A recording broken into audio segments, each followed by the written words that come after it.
De la page de mon blog, nous pouvons retourner à la page d'accueil en cliquant sur la petite maison. Cette page d'accueil affiche des icônes qui permettent de lancer les pages web des sites qu'on consulte le plus souvent. Elle comporte une zone de saisie dans laquelle on peut soit cliquer, saisir une adresse d'un site ou d'un blog, ou on peut aussi citer des mots pour faire une recherche, soit en les saisissant avec le clavier en cliquant dessus, soit en cliquant sur le micro, comme je l'explique dans le guide, pour faire une saisie vocale. Apprendre le smartphone. Voilà, il marche très bien, il fonctionne très bien. À partir du moment où il y a un minimum d'apprentissage et vous parlez tranquillement.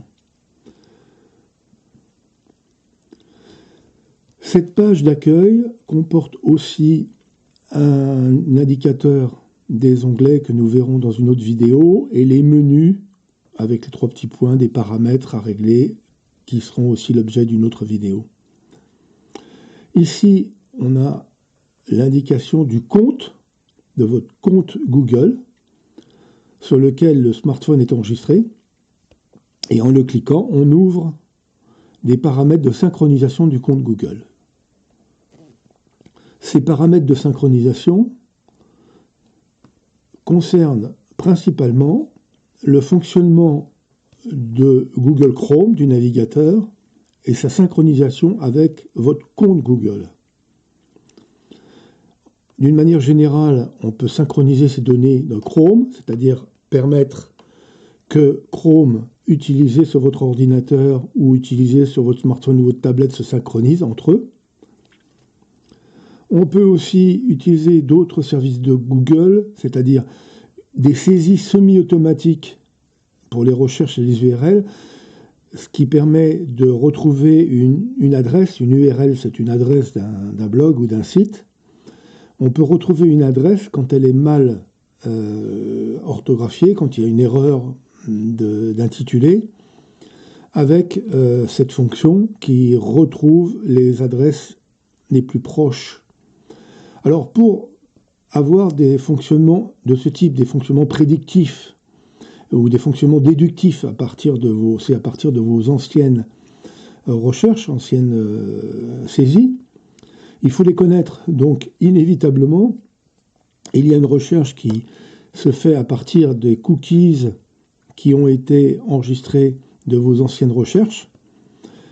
Et Google va rechercher les adresses qui sont les plus proches en ayant connaissance de ces adresses précédentes. Donc, ça nécessite un enregistrement des adresses et une communication des adresses à Google pour qu'ils puissent faire cette recherche. De la même façon, pour suggérer des pages similaires lorsqu'une page est introuvable, bon, c'est une fonction qui est très pratique, puisqu'elle permet de trouver des pages approximativement similaires à celles que vous cherchez, et donc de les retrouver quand vous êtes en situation d'échec. Encore faut-il qu'il ait les moyens de savoir les pages que vous recherchez. Voilà, donc ça nécessite toujours des communications avec Google, entre Google et votre historique de navigation. Vous pouvez les couper, vous n'aurez plus ce service et vous n'aurez plus cette communication. Les deux vont ensemble. Navigation sécurisée, là il s'agit en fait de bloquer ou de vous avertir si vous arrivez sur un site dangereux que Google connaît. Google a sa propre banque de données des sites dangereux.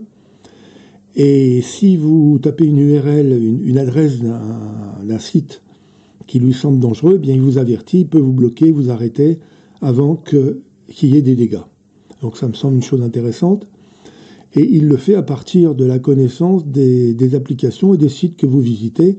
Donc là encore, c'est une communication entre les sites que vous visitez et Chrome et Google.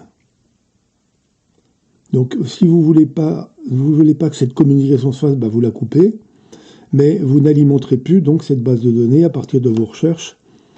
Et là, c'est identique, c'est pour faire, enfin, c'est sur les fonctionnalités, les performances. Et les statistiques, vos statistiques sont envoyées, ou vos recherches avec les adresses des pages sont envoyées à Google. Si vous souhaitez que Google ne connaisse pas ces pages, bah vous coupez cette communication et elles ne seront pas envoyées. Bon, mais vous aurez une communication, des services qui seront diminués, évidemment. Voilà, là c'est une fonction simplement pour rechercher en appuyant sur un mot, c'est-à-dire qu'à l'intérieur d'un texte, vous pouvez lancer une recherche. Je trouve ça bien pratique, mais vous pouvez aussi la désactiver.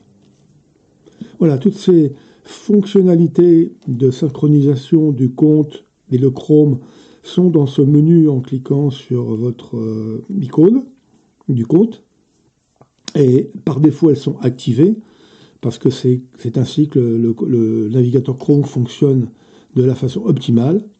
Et libre à vous de les désactiver si vous souhaitez ne pas les utiliser et rester coupé de cette communication qui est nécessaire à leur fonctionnement.